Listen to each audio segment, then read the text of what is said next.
Mga igsoon karong Dominguha atong gisaulog ang solemnidad sa Cristo Rey kun Kristo nga Hari. Makabantay kita nga basta gani katapusang Domingo sa ordinaryo nga panahon, mao kana siya ang kapistahan sa Cristo Rey. Sunod Domingo, mosulod usab kita sa lain nga panahon sa atong liturhikanhon nga kalendaryo, ang panahon sa Adbyento o ang pagpangandam alang sa pagkatao sa atong Ginoo. Mga igsoon, nga naman nga nahimutang man kini sa katapusan nga Domingo sa tuig, tungod kay gipasabot kini nga human kita makadungog sa iyang mga pagwali, human kita makasinati sa iyang mga milagro, human kita makasaksi sa iyang mga pag-ayo sa mga masakiton, human kita makadungog sa iyang mga pulong, andam ba kita nga ato siyang isipon nga hari? Andam ba kita nga ato siyang paharion diha sa atong kinabuhi? Mao ni siya ang kalambigitan niining pagkahimutang niini sa katapusan nga Domingo sa atong liturhikanhon nga kalendaryo. Tungod kay kita samara nga gipangutana kun andam ba kita nga siya atong paharion diha sa atong kinabuhi. Sa Ebanghelyo mga igsoon nga atong gibasa, nakadungog kita nga si Pilato nangutana kaniya, hari ka ba di ay?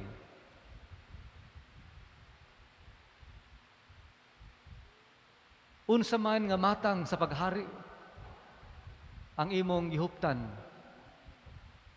Unsa man nga matang sa gingharian ang imong gipuy-an? Ug matod pa ni Jesus, kung ang akong gingharian, iya pa nining kalibutana, ang akong mga anghel makigbatok unta. Dipinsaan unta ko nila, aron dili ako ikatugyan ngadto sa mga Hudiyo. Apan matod pa ni Jesus, ang akong paghari dili dinhi niining kalibutana. Mga igsoon, atong soyan pagtuki, kung unsa nga matang sa paghari ang iya ni Kristo. Unas tanan, si Kristo ang iyang pamaagi, dili ang pamaagi sa kalibutan. Ang paghari sa kalibutan, mao man ang pagpakig-away, mao man ang pagpakigbatok, mao man ang pagpakiglalis, mao man ang pagpakiglimbasog. Apan ang pamaagi ni Kristo, diha siya paghari, mao ang pagpangalagad. Gani, ato madungog diha sa laing bahin sa Ebanghelyo, iyang gibalik-balik ningon siya, kung kinsa kadtong buot mamahimong taas, mamahimong labaw, kinahanglan nga magsakripisyo, mag-alagad sa iyang mga kaigsuonan, mag-alagad sa uban. Ug mao kini ang matang sa paghari nga gihimo ni Jesus. Nagsakripisyo siya, nagpakaubos siya, nagpakatao siya, nangalagad siya, o gani nagpakamatay siya. Ang iyang paghari, dili iya niining kalibutana, kundili alang sa pikas nga kalibutan. Ikaduha, unsa may iyang mga pamaagi, unsa may iyang mga hinagiban diha sa iyahang pagdani og mga tao. Wala siya manghadlok, wala siya manghulga. Ang iyang pamaagi mao ang gugma, ang kaayo, ang pasaylo. Daghan ang misunod kaniya, daghan ang mituo kaniya tungod sa iyahang gugma, sa iyang kaayo, sa iyang pasaylo. ngadto kanila. Daghan ang nadani ngadto sa atong hari.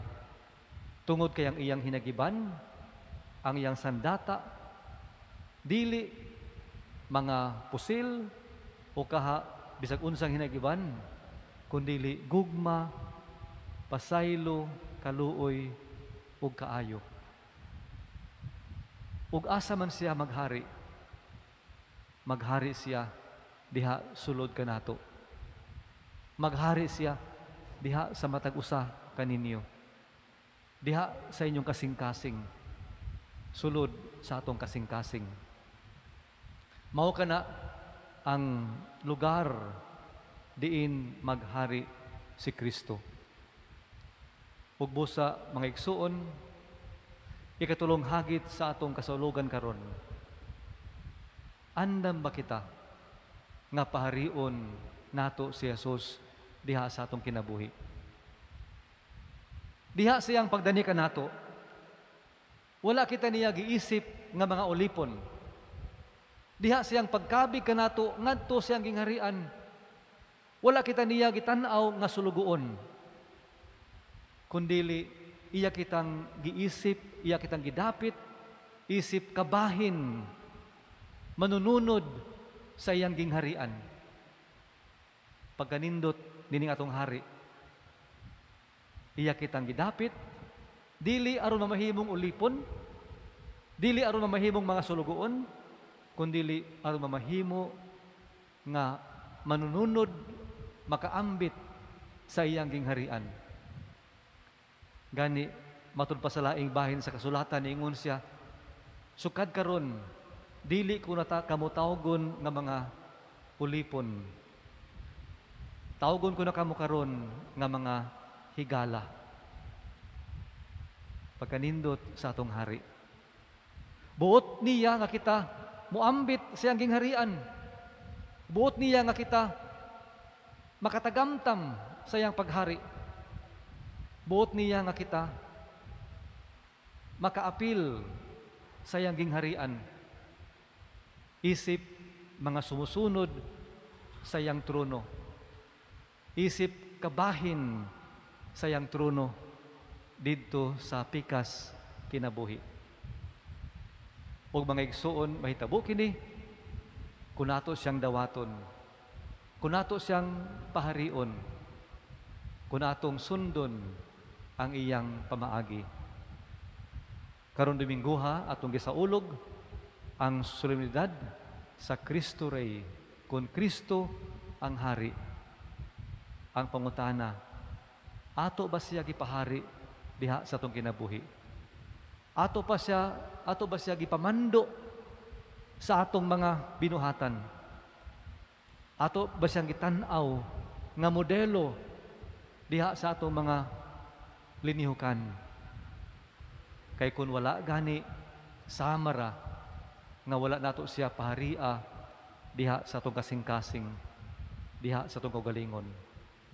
Si Kristo ang atong hari, iyang tinguha nga kita mahiusa kaniya, iyang tinguha nga kita makaambit, makatagamtam sa kalipay sa iyang gingharian didto sa langit. Amen.